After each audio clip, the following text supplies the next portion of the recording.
जो प्लॉट आपण बघताय हा आहे अमेरिकन 5G नेपियर गवत. अमेरिकन 5G नेपियर गवत इथं पूर्णपणे हा प्लॉट जळून चाललेला आहे. तुम्ही बघू शकता इथं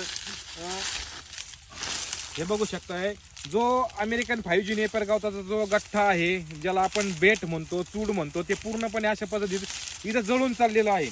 तर ह्या अमेरिकन 5G नेपियर गवताला पाणी नाही आहे, त्यामुळे हा प्लॉट पूर्णपणे इथं जळून चाललेला आहे, सुकून चाललेला आहे आणि जमिनीपासून तो नष्ट होत चाललेला आहे. तर मित्रांनो, नक्कीच आपल्या मनामध्ये असे प्रश्न असतील की ह्या गवताला किती दिवसापासून पाणी नाही आहे. अमेरिकन 5G नेपियर गवताला जर किती दिवस आपण पाणी नाही दिले तर तो किती दिवसापर्यंत जिवंत राहू शकतो, हा पूर्णपणे नष्ट होऊ शकतो का, काही ठिकाणी अस्तित्वात राहू शकतो का, असे विविध आपल्या मनामध्ये जे प्रश्न असतील त्या प्रश्नाविषयी आपण आपल्या यश गोट फार्म अँड सीड्सच्या यूट्यूब चॅनलमध्ये संपूर्ण व्हिडिओ बनवलेला आहे. तुम्ही तो व्हिडिओ आमच्या चॅनलला भेट देऊन तिथं